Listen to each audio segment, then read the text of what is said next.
A few quick things before we get started for real.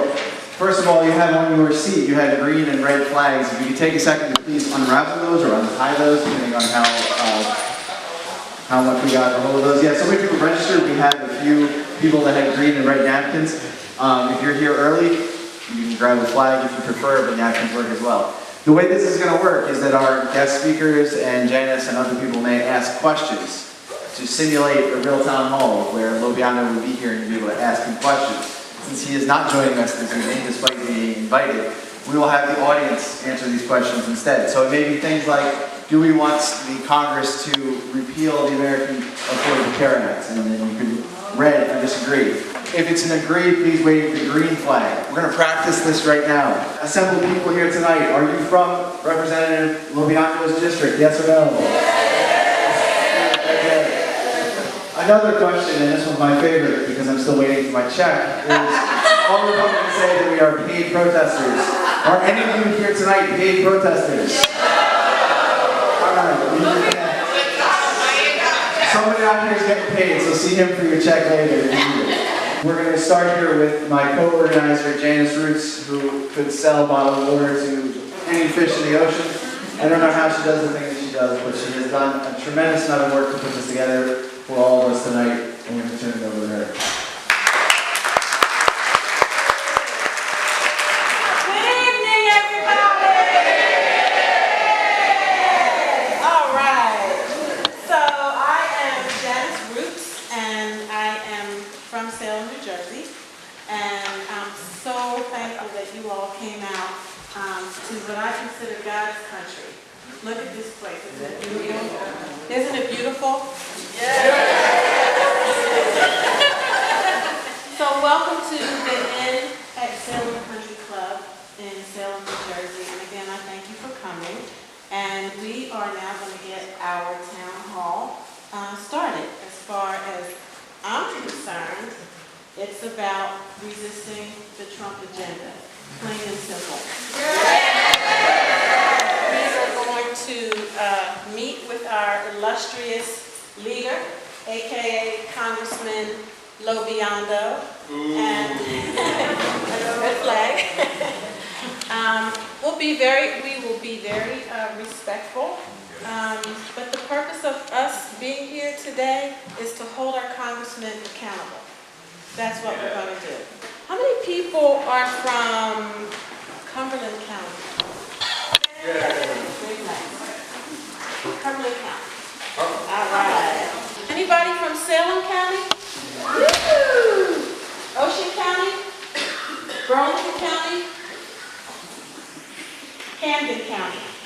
Oh, Camden County. Good. Good. Thank you. Thank you so much. So we do.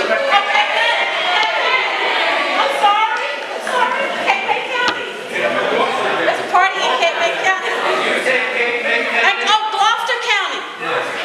Gloucester County. And let's do this. Cape May County. Cape May County. All right. I just think that we've kind of been forgotten and looked over. And we're here to change that. Okay? So, we all thought that Congressman Frank LoBiondo wasn't going to show up tonight. But I have a big surprise for you. He's here. All right?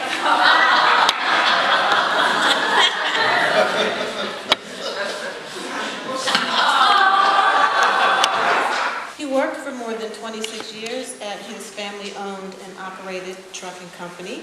He was an active participant in his community with civic and charitable efforts, including the SPCA, the Cumberland County Guidance Center, the local YMCA, and also the Rotary. He was successfully elected to the Cumberland County Board of Chosen Freeholders in 1984. He spent 3 years on the Freeholders Board. He went on to be elected to the New Jersey General Assembly. He represented the 1st Legislative District from 1988 until 1994.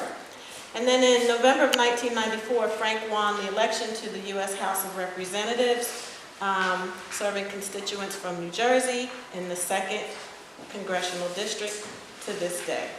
He also serves on the House Armed Services Committee and also the House Permanent Select Committee on Intelligence, where he serves as chairman of the newly created 10-member CIA subcommittee with oversight over the Central Intelligence Agency. He voted for prioritizing Medicare and converting it into a voucher system. He voted for restricting AHCA coverage by redefining full-time from 30 hours a week to 40 hours a week. On worker justice, he voted against a minimum wage increase. He's against extending jobless benefits eligibility to the long-term unemployed. Remember when we had a time period where if you were unemployed beyond 6 months, you could continue to get unemployment benefits? Exactly, extension. He also voted for freezing the pay of federal workers. Under the political justice heading, he voted against lifting unreasonable limits on voting. He voted against publicly identifying political donors who contribute secretly. And he voted for permanently extending corporate tax breaks created to deal with recession. He also voted against denying benefits to businesses reincorporating overseas to avoid taxation. So voted for reducing the internal revenue funds for catching tax cheats. He's real concerned about our president. Under consumer protection, he voted against stronger inspections of imported meat. He voted for allowing banks to engage in risky derivatives trading, which results in higher gas prices. He voted against Environmental Protection Agency program for development of renewable energy technologies. He voted for energy budget that cut in half renewable energy spending. He voted for more corporate representation and less academic representation on the EPA's Scientific Advisory Board. He voted against, in the Clean Water Department, he voted against requiring companies to disclose chemicals endangering public water supplies. He voted for the Keystone XL pipeline. Environmental laws and rules. He voted against banning fracking on federal Indian lands. Where tax, waste, and emissions are concerned, he voted against studying the adverse health effects of mountaintop removal of coal mining and thus expediting regulations of it. He voted against EPA researching technologies to combat climate change. Hi, welcome. Welcome, everybody. He voted for impeding regulations which expedite benefits for women and require equal pay for equal work. He voted against ensuring that health care coverage doesn't raise women's premiums or deny them in pregnancy care. He voted for defunding Planned Parenthood. He voted against shielding from deportation 5 million undocumented immigrants whose children are U.S. citizens or legal residents born before November 20th, 2014. In the discrimination department, he voted against enforcement of administration policies on gender-based bathroom access. Remember the young man that had the case with the bathroom in South Carolina, North Carolina? Yeah, one of the Carolinas. Well, he voted against that. Okay, for seniors, he voted for removing inflation as a factor in budget deliberations and thus reducing aid to nursing homes. Veterans, he voted against hiring staff to clear the backlog of veterans' claims.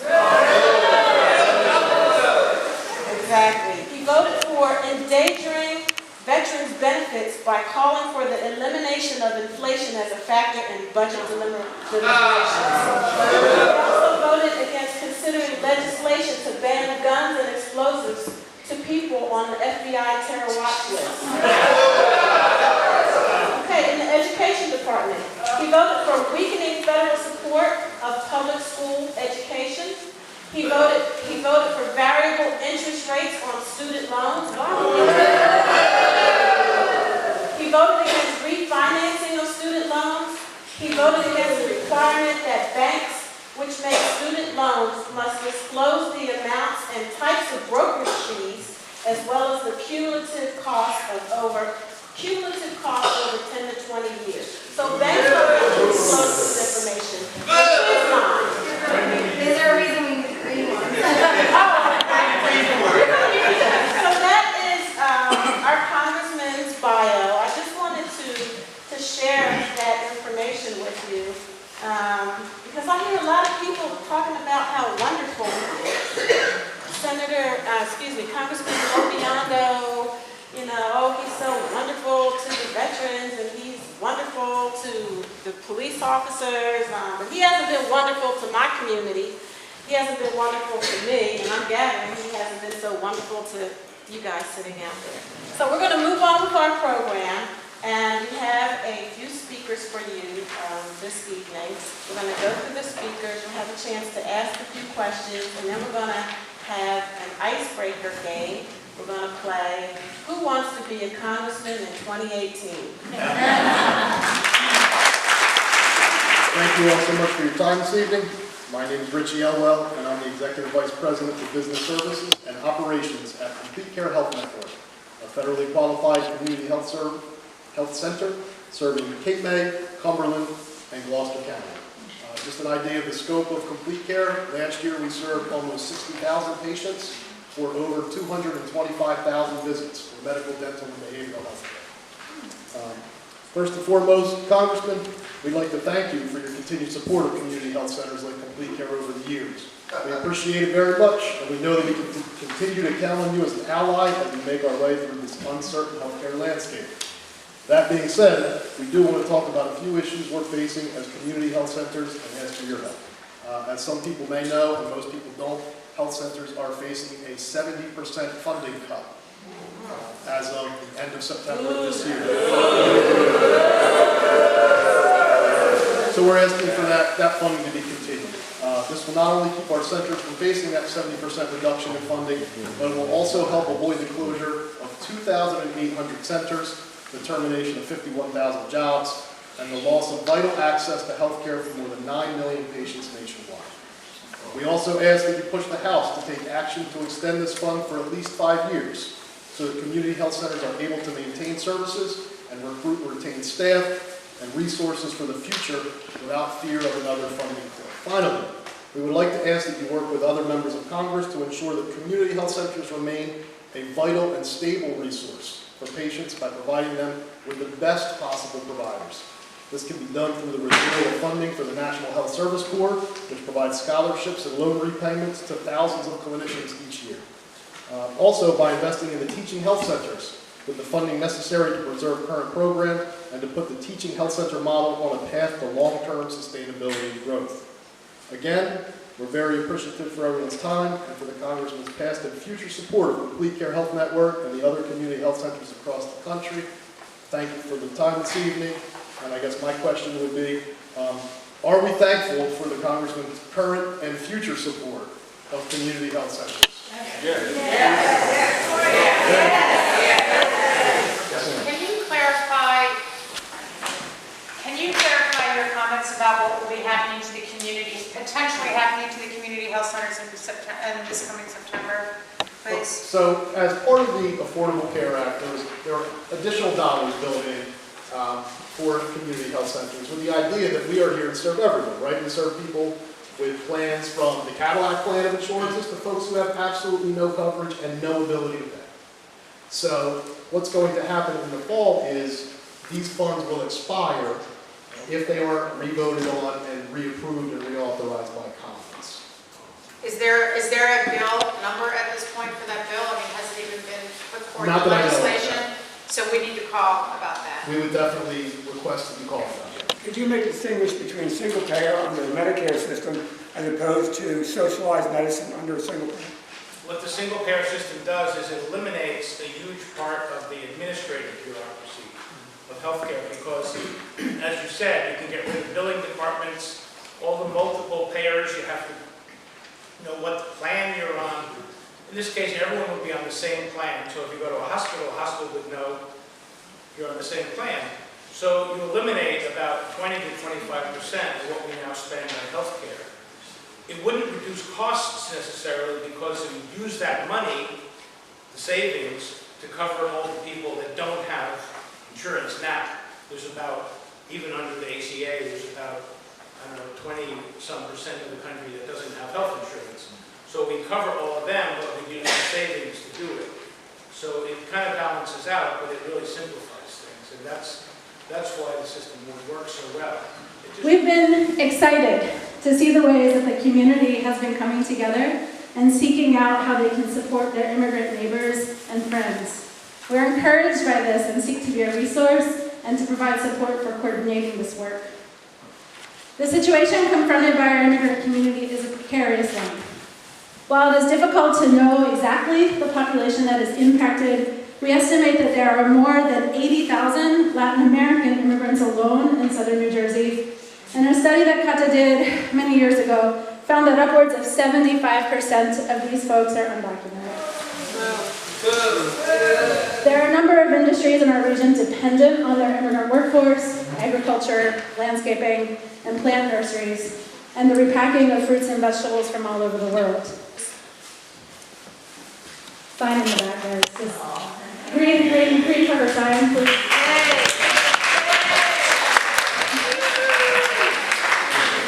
ICE has also been working to increase their numbers, whether through establishing 287G agreements, here in Salem County and in Cape May, to deputize county corrections officers as ICE agents, or through recruitment efforts. We fear that ICE will eventually seek to increase their detention capacity through establishing agreements with the county jails for housing of ICE detainees. In all of this work, Kata makes a request for you to be in communication with us, sharing what you are learning and giving us the opportunity to participate as we are able. Our membership lives throughout Salem, Cumberland, Gloucester, Atlantic, and Camden counties, and their experiences in their workplaces and communities is an invaluable resource in order to contextualize and understand the information being shared by local elected officials and law enforcement. We're excited to do this work with you. So I'm happy, yes, great. I'm also going to pass around a sign-up sheet if anyone wants their name on our email list. So if I can just hand this to you.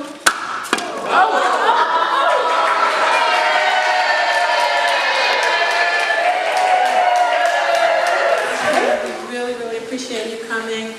I personally just, what's going to happen to our farms? I mean, this is what, you know, Salem County, Cumberland County, Cape May County, this is what we're known for. Migrant workers harvest our fields. We don't have to eat vegetables from Colombia or South America in the summer. You know, these migrant workers are pillars of our community. And this is a scary thing. I just have a question based on what we were saying about that, and since there are more jobs that seem to be open because of the intimidation, and how it is always said how immigrants are taking these jobs, have there been American citizens looking for these jobs? That's the advice to the county. You know.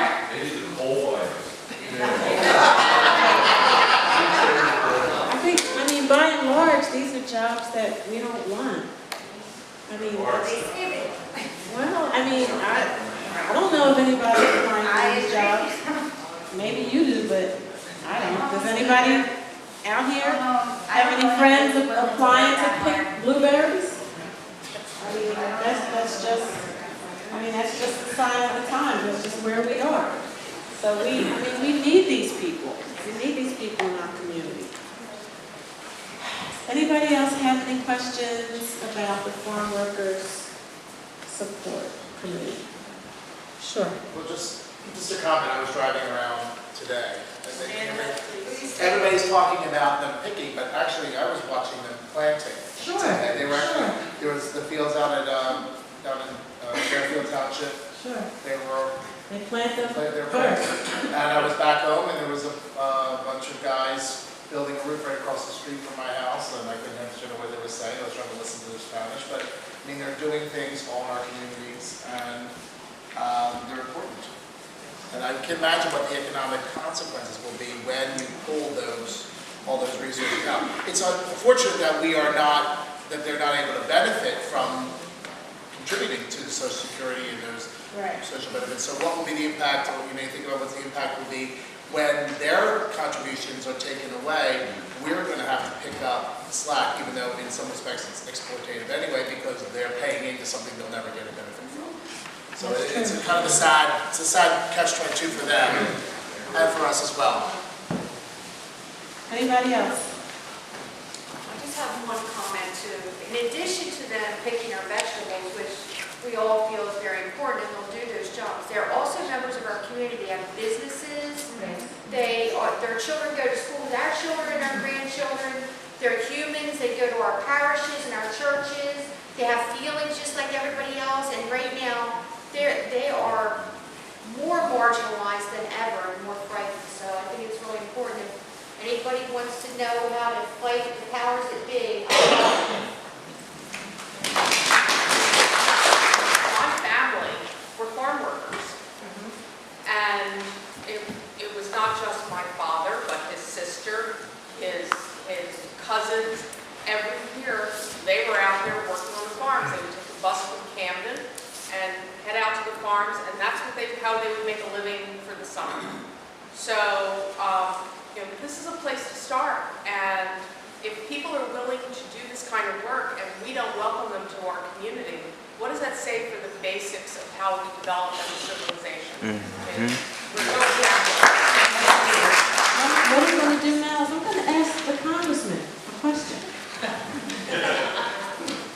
Right here. So Congressman LoBiondo, are you going to fight to protect immigrant rights in New Jersey Legislative District 2? We want to know. And if so, how? I'm going to give you 5 seconds to answer this question.